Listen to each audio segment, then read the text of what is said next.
on everyone, welcome back to another movie review, and today's film that I want to talk about is a film that was released in 2010. It doesn't reference the original as being a sequel for this film. However, it mentions the first film up-teen amount of times. The film I'm talking about is Titanic 2. Now, this film is directed by Shane Van Dyke. It also stars Shane Van Dyke as the main character, which is never usually a good decision.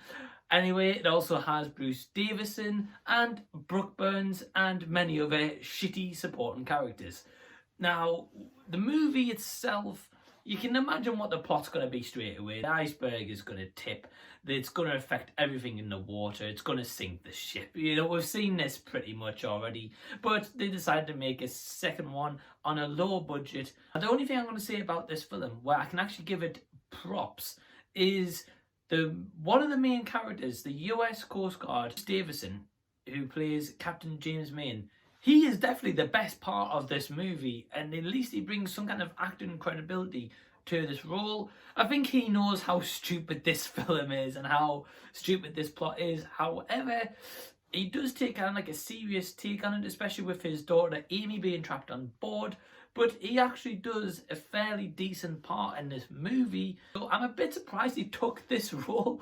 But whether he has a relationship with Shane Van Dyke, or whether he generally had a couple of days free and thought, fuck this, I'm going to do Titanic 2.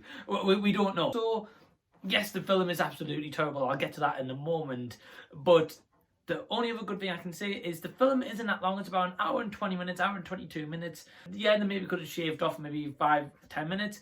But apart from that, at least I acknowledge that runtime, and at least it didn't try to go for like 2 hours, because that would have been a living hell if they had done that. But that's about it for the positives. So let's start at the beginning of the movie with the first point I want to make, which is the musical score in this film just shouldn't exist because it's absolutely shocking.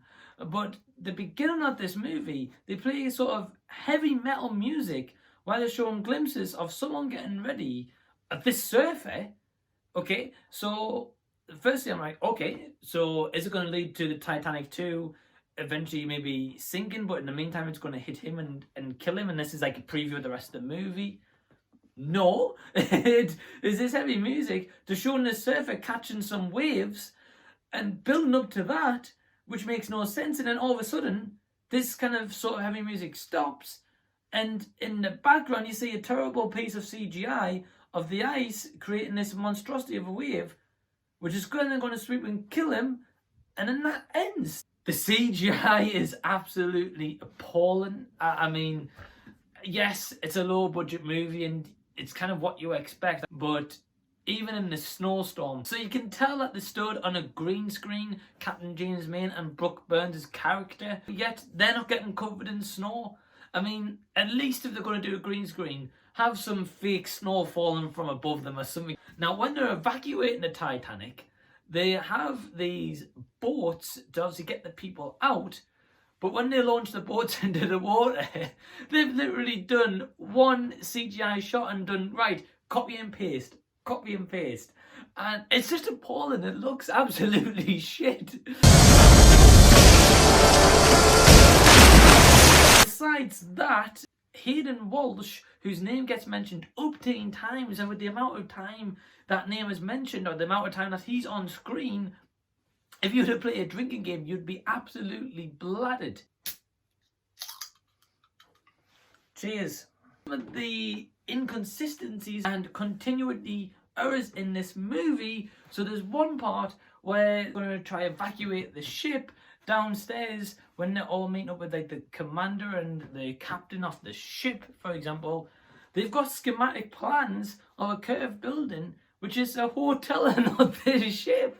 So there's one part where it's set in like a submarine, and the people on board the submarine who see they supposedly help these guys out on the Titanic 2, when it zooms into a shot of the person in command saying like, look, embrace for impact, the shot of where it zooms in on like his head, it looks as if it's like a warehouse roof.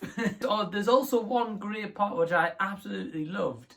So there's a bit where Hayden Walsh, Amy and her friend Kelly are stuck in this elevator, and when the elevator stops after like the fire's coming down from above it and the ship obviously like tosses and turns a little bit, Hayden's character smashes in to a glass that's covered in an axe, and this is very visible.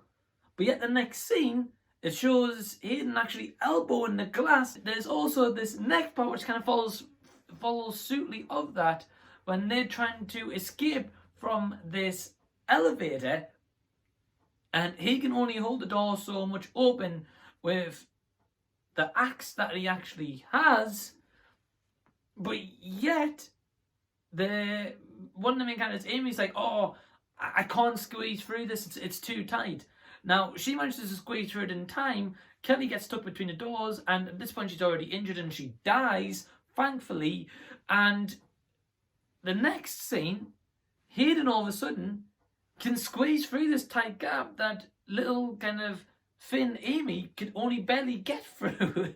So it makes no sense. I mean, I don't know if they shot this film, thought, right, we'll end the scene here, the next day try and recreate it, but not go over the general footage and just think, oh, okay, yeah, I must have gotten through at this point, we'll carry on with the rest of the movie.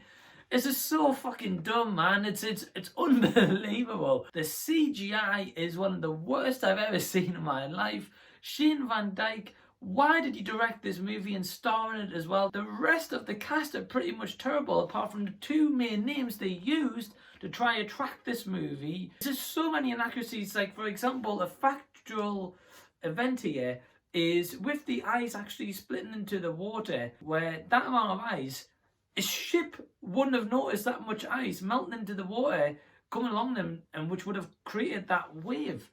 They wouldn't have even noticed that. So that alone is another reason to not like this movie in the slightest. Honestly, the only good thing this movie is for is if you want to play a drinking game. Drink every time Shane Van Dyke is on the screen, or they mention his character name Hayden.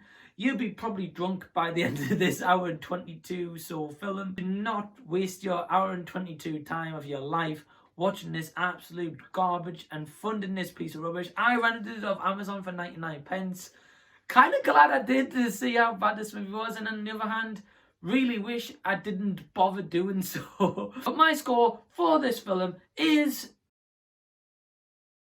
So yeah, I hope you guys enjoyed this movie. It's been a while since I've reviewed a monstrosity of a film, but I had to do it. Honestly, one of the biggest laughable pile of crap films you're ever going to see in your life is Titanic 2. But thanks for tuning into the video. Please give it a thumbs up if you enjoyed, and subscribe to the channel if you already haven't. Till next time, this has been the Z Review, signing out.